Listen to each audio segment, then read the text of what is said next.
Cell cycle and cell division. তো sell সাইকেলটা কি? সেল সাইকেলটা হচ্ছে সিরিজ অফ ইভেন্ট। তো কিসের ইভেন্ট? কোন ইভেন্টের সিরিজ? এটা হচ্ছে সেলের ইভেন্টের সিরিজ, ঠিক আছে। সেলের ইভেন্ট বলতে যেমন সেল গ্রো করছে, সেলের যে ডিএনএ রেপ্লিকেশন হচ্ছে এবং ফাইনালি ডিভাইড হয়ে দুটো আলাদা ডটার সেল তৈরি করছে।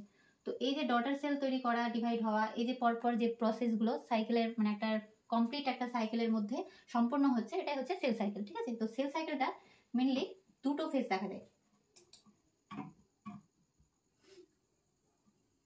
একটি হচ্ছে ইন্টারফেস, এই যে পুরো এই অংশটা হচ্ছে ইন্টারফেস, আর এই যে ছোট্ট একটা অংশ দেখা যাচ্ছে এখানে, এই অংশটা হচ্ছে এম ফেজ বা মাইটোটিক ফেজ, ঠিক আছে। তো বেশিরভাগটা মানে এই সাইকেলের বেশিরভাগটা অংশ জুড়ে কিন্তু ইন্টারফেজ থাকে। তো ইন্টারফেজকে আমরা গ্রোথ মানে সেল গ্রোথ ফেজও বলি, আর মাইটোটিক ফেজটাকে আমরা ডিভিশন ফেজ বলি, ঠিক আছে। তো এটা একটু জুম করে দেখার চেষ্টা করি। তো এই যে এই অংশটা ইন্টারফেজের তিনটে ফেজে আবার ভাগ করা হয়। একটা হচ্ছে G1 ফেজ মানে গ্রোথ 1 ফেজ, এস ফেজ এবং গ্রোথ গ্যাপ 2 ফেজ, ঠিক আছে। তো এই যে গ্যাপ 1 ফেজে বা G1 ফেজে কি হয়, সেলগুলো প্রথমে গ্রো করে, ঠিক আছে, গ্রো করে, আর এখানে বিভিন্ন যে অর্গানিজগুলো আছে, এনজাইমসগুলো আছে, সেগুলো সিনথেসিস ঘটে, ঠিক আছে। আর এইখানে কি হয়, এখানে মেটাবলিক মানে রেট অ্যাক্টিভিটিসের যে রেট, সেটা কিন্তু প্রচুর পরিমাণে এই গ্যাপ 1 ফেজে কিন্তু প্রচুর পরিমাণে হাই থাকে। আর এই গ্যাপ 1 ফেজকে আমরা ডিসাইডিং ফেজও বলি এই কারণেই, কারণ এই ফেজে সেল ডিসাইড করে যে সে মানে কোন ডিসিশনটা নিবে, ঠিক আছে। ডিসিশন বলতে 3 রকমের ডিসিশন হতে পারে। একটি হচ্ছে সে মানে প্রথমত ডিভাইড হবে, সেকেন্ড ডিসিশন হচ্ছে সে ডিভাইড হবে না, আর 3 নম্বর হচ্ছে সে এখন ডিভাইড হবে না। মানে ডিভাইড হবে হবে না এটা তো বুঝতে পারলাম, কিন্তু এখন ডিভাইড হবে না বলতে যে কিছু কিছু সেল আছে যাদের রেগুলার ডিভাইডের প্রয়োজন হয় না, বা তারা প্রপার পরিবেশ না পেলে ডিভাইড হওয়ার সেই সময়ে ডিভাইড হতে যায় না, ঠিক আছে। তো যার জন্য তারা কিছু সময়ের জন্য রেস্ট নেয়। এক কথায় বলতে গেলে সেল যখন মনে করে যে না আমার এখন কিছু কিছু সেল মনে করলো যখন যে আমার এখন ডিভাইড করতে ইচ্ছে করছে না, আমার ভালো লাগছে না, তখন সে এখানে একটা G0 বা গ্যাপ মানে একটা ফেজ আছে। তো এই ফেজে কুইনসেন্ট ফেজও বলি আমরা, সেই ফেজটাতে সে সাময়িক সময়ের জন্য মানে ওটা ইনঅ্যাক্টিভ পজিশনে থাকে, ঠিক আছে, মানে রেস্ট মোডে থাকে। তো সেলটা যখন মানে আবার প্রপার পরিবেশ পায় বা ওর ইচ্ছে হয় সেল ডিভিশন হওয়ার, তখন সে পুনরায় এই ইনঅ্যাক্টিভ পজিশন থেকে G1 ফেজে আসে এবং এস ফেজ, G2 ফেজ, তারপরে এম ফেজের মাধ্যমে তার সেল সাইকেলটা কমপ্লিট করে, ঠিক আছে। তো সেটা গেল মানে তৃতীয় নাম্বার ওপিনিয়নের ক্ষেত্রে। তো প্রথমে যদি কোনো সেল ভাবে যে আমি ডিভাইড হব, তাহলে সে কি করবে? প্রথমে এখানে ডিসিশন নিল যে সে ডিভাইড হবে, তারপরে সে এস ফেজে গেল। এস ফেজে কি হচ্ছে, এই এস ফেজে হচ্ছে ডিএনএ সিনথেসিস ঘটে, ঠিক আছে। ডিএনএ সিনথেসিস ঘটে মানে ডিএনএ ডাবলিং হচ্ছে, কিন্তু আমাদের ক্রোমোজোম যে নাম্বার ওটা কিন্তু সেম থাকে, ঠিক আছে, ওটার কোনো পরিবর্তন হয় না। তো এস ফেজে সিনথেসিস ঘটার ফলে এটা গ্যাপ 2 ফেজ মানে আমাদের এই ফেজে যায়, ঠিক আছে, G2 ফেজে। তো G2 ফেজে যাওয়ার পরে কি হয়, সেলটা এনার্জি স্টোর করে এম ফেজের জন্য, মানে এই সেল ডিভিশনের যে ফেজটা, ডিভাইডিং যে ফেজ, এই ফেজে যাওয়ার জন্য মেনলি এই G2 ফেজে ওটা সেলটা রেডি হয়, ঠিক আছে। যাবতীয় যা নিড লাগে যে না আমার ডিভিশনের জন্য আমার এটা প্রয়োজন বা ওটা প্রয়োজন, সেগুলো সমস্ত কিছু কিন্তু এই মানে গ্যাপ G2 ফেজে, গ্যাপ 2 ফেজে সেগুলো স্টোর করে রাখে, যাতে সেল ডিভিশনে গিয়ে কোনো সমস্যা না হয় বা সমস্যার সম্মুখীন না হয়, ঠিক আছে। তো ফাইনালি এই গ্রোথে রেডি হওয়ার পর সে এম ফেজে এন্ট্রি নেয়। তো এইটা এবার এম ফেজটা যদি দেখি আমরা, এম ফেজটা মেনলি দুটো ফেজের মাধ্যমে কমপ্লিট হয়। একটা হচ্ছে মাইটোসিস ফেজ, একটা হচ্ছে মিওসিস ফেজ। তো মিওসিস ফেজেরও দুটো ভাগ আছে, মিওসিস 1, মিওসিস 2, ওগুলো পরে আরো ডিটেলে বলছি। যেমন মাইটোসিস ফেজ, এই ফেজের কিন্তু অনেকগুলো নাম আছে, যেমন সোমাটিক সেলে হওয়ার জন্য এটাকে সোমাটিক সেল ডিভিশনও বলি, বা আবার ইকুয়েশন ডিভিশনও বলি, ইকুইটোরিয়াল ডিভিশন বলতে এই যে প্যারেন্ট সেল থেকে যখন দুটো ডিভাইড হয়ে ফাইনাল স্টেজে দুটো ডিভাইড হয়ে ডটার সেল তৈরি করছে, এই দুটো ডটার সেলে কিন্তু মানে একই দেখতে হয়, একই পরিমাণ সমস্ত মানে জিনিস থাকে। যেমন এটা যদি 2n সংখ্যক ক্রোমোজোম থাকে প্যারেন্ট সেলে, তাহলে আমাদের ডটার সেল যখন তৈরি হচ্ছে তখন ডটার সেলেও কিন্তু 2n সংখ্যক ক্রোমোজোমই থাকবে, এটাও 2n সংখ্যক থাকবে, এটাও 2n সংখ্যক থাকবে, যার জন্য ইকুয়েশনাল ডিভিশন বলে। তো এটা মেনলি সমস্ত অর্গানিজমের ক্ষেত্রেই মানে এই ধরনের ফেজ দেখা যায়, এক্সেপ্ট ভাইরাস ছাড়া সমস্ত অর্গানিজমে এই ধরনের ফেজ দেখা যায়, মাইটোসিস। আর মিওসিস ফেজে কি হচ্ছে, মিওসিস ফেজটা মেনলি আমাদের গ্যামেট সেলে সম্পন্ন হয়, ঠিক আছে। গ্যামেট সেলে, আর একে রিডাকশন মানে ডিভিশনও বলা হয়, বা রিডাকটিভ ডিভিশন বলা হয় কেন, কারণ এই ডিভিশনে কি হচ্ছে, প্যারেন্ট সেলটা যখন ফাইনালি ডটার সেলে পরিণত হচ্ছে, এই যে 4টে ডটার সেল পরিণত হচ্ছে, এই 4টে ডটার সেলে কিন্তু তার ক্রোমোজোম সংখ্যা হাফ হয়ে যায়। মানে এটাতে যদি 2n সংখ্যক ক্রোমোজোম থাকে তাহলে এখানে কিন্তু n সংখ্যক ক্রোমোজোম থাকবে, ঠিক আছে। মানে 4টে হ্যাপ্লয়েড, এখানে যে 4টে সেল তৈরি ডিভাইড করেছে, 4টে ডটার সেল তৈরি করেছে, তো এই 4টে ডটার সেলে কিন্তু n সংখ্যক এ বলে মানে 4টে n সংখ্যক মানে 4টে হ্যাপ্লয়েড ডটার সেল তৈরি করেছে, ঠিক আছে। তো এই মাইটোসিসের যে ফেজগুলো আছে, এটির ফেজগুলো ডিটেলসে যদি দেখি তাহলে এরকম, এটা হচ্ছে আমরা প্রথমে বললাম যে মাইটোসিস ফেজের প্রথমে ইন্টারফেজে মানে সেলটা গ্রো করে রেডি থাকে মাইটোটিক ফেজে যাওয়ার জন্য।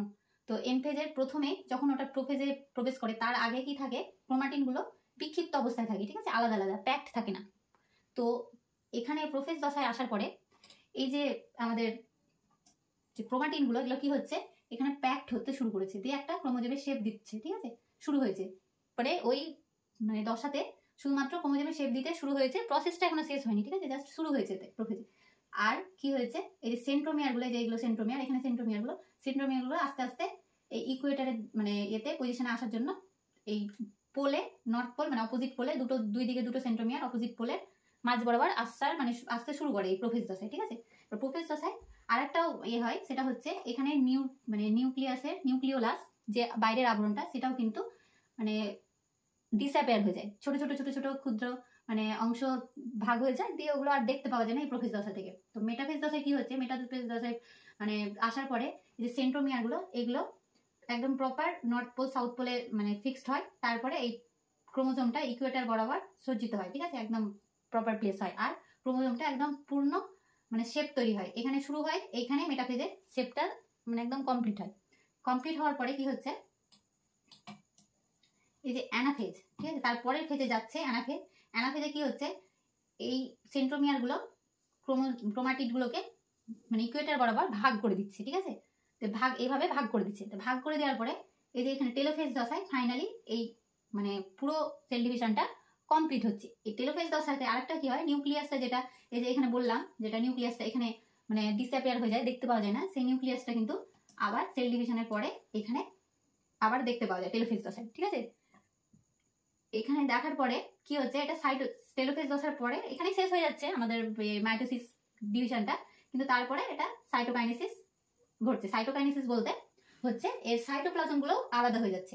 প্রথমে বললাম যে ডিভিশন হয়, যে মাইটোটিক দশায় কিন্তু মেনলি দুই রকমের ডিভিশন হয়, একটি হচ্ছে নিউক্লিয়াস ডিভিশন, একটি হচ্ছে সাইটোপ্লাজম ডিভিশন, ঠিক আছে। তো এই যে ডিভিশনটা হচ্ছে, এটা হচ্ছে নিউক্লিয়াসের ডিভিশন, যেটাকে আমরা ক্যারিওকাইনেসিস বলছি, আর যেটা সাইটোপ্লাজমের যে ডিভিশন হচ্ছে সেটাকে আমরা সাইটোকাইনেসিস বলছি, ঠিক আছে। প্রথমে আমাদের নিউক্লিয়াসের ডিভিশন হচ্ছে মানে ক্যারিওকাইনেসিস, তারপরে ওটা হওয়ার পরে সাইটোপ্লাজমের মানে ডিভিশন হয়ে পুরো সেলটাই আলাদা হয়ে যাচ্ছে, এটা হচ্ছে সাইটোকাইনেসিস ডিভিশন, ঠিক আছে। তো এটা হলো মাইটোসিস সেল ডিভিশনের ফেজ। তো এবার যদি মিওসিস ফেজটা দেখি, মিওসিস ফেজে কি দেখবো, এটাও তাই, ইন্টারফেজ দশায় সেম যেরকম মানে ক্রোমাটিনগুলো থাকে, ওগুলো প্যাকড অবস্থায় থাকে না। তো এখানে কি হচ্ছে, ক্রোমাটিনগুলো যখন আমাদের প্রোফেজ দশাতে আসছে এন্টার করছে, তখন ক্রোমাটিনগুলো এই ক্রসিং ওভার হচ্ছে, ক্রসিং ওভার হয়ে এই যে যদি খুব ভালোভাবে দেখি তাহলে এই যে ব্লু পার্ট বা এই সবুজ নীল এই যে দুটো আলাদা আলাদা ক্রোমোজোম তৈরি হচ্ছে, ক্রোমোজোম প্যাকড হওয়ার পরে এদের মধ্যে আবার ক্রসিং ওভার ঘটে, ঠিক আছে। মানে প্রথমে এখানে ইন্টারফেস থেকে যখন প্রোফেজ দশায় যাচ্ছে তখন কিন্তু প্রথমে প্রোটিনের মানে একসাথে হচ্ছে কোটিং, তারপরে আমাদের এই যে সেই ক্রোমোজোমগুলো দুটোর মধ্যে মানে ক্রসিং ওভার হচ্ছে, ঠিক আছে। ক্রসিং বলতে যেটা বোঝায় আমাদের ক্রস, সেরকম ক্রসিং ওভার হচ্ছে। ক্রসিং ওভার হওয়ার পরে যখন এই যে ইকুয়েটার বরাবর এই ফেজে সেম যেরকম বললাম মানে মাইটোসিস ফেজে, সেরকম মিওসিস ফেজেও যখন প্রোফেজ দশার পরে যখন মেটাফেজ দশায় আসছে তখন ইকুয়েটার বরাবর কিন্তু স্পিন্ডেল, এই যে যখন সেন্ট্রোমিয়ারের স্পিন্ডেল বরাবর যখন ফাইবারগুলো জোড়া লাগছে, সেইটা ইকুয়েটার বরাবর সেন্ট্রোজোমগুলোকে নিয়ে আসছে, ঠিক আছে, এই সেন্ট্রিওলসগুলো নিয়ে আসার পরে কি হচ্ছে, সিস্টার যখন অ্যানাফেজ দশায় যাচ্ছে, অ্যানাফেজ দশাতে এই যখন এইভাবে যেভাবে ইকুয়েটার নর্থ পোল সাউথ পোলে যেভাবে একটা টান তৈরি হচ্ছে, ওই টানে এই যে আলাদা আলাদা হয়ে যাচ্ছে পুরো দুটো মানে আমাদের সিস্টার ক্রোমাটিডগুলো আলাদা আলাদা হয়ে যাচ্ছে। আলাদা আলাদা হয়ে যাওয়ার পরে প্রথমে পুরো নিউক্লিয়াসটা আলাদা হয়ে যাচ্ছে টেলোফেজ দশায়। নিউক্লিয়াসের পরে এখানে যে মানে প্রথমে যখন এই অবস্থায় আলাদা হয়ে যাওয়ার পরে একটা কি হয়, এখানে নিউক্লিওলাস যেটা ডিসঅ্যাপিয়ার হয়ে যায় প্রোফেজ দশায়, সেটা আবার পুনরায় এখানে মানে অ্যাপিয়ারেন্স দেখা যায়, ঠিক আছে। অ্যাপিয়ারেন্স দেখার পরে সাইটোকাইনেসিসে কি হচ্ছে, পুরো দুটো 2n সংখ্যক মানে আলাদা আলাদা দুটো হ্যাপ্লয়েড সেল তৈরি করছে, ঠিক আছে।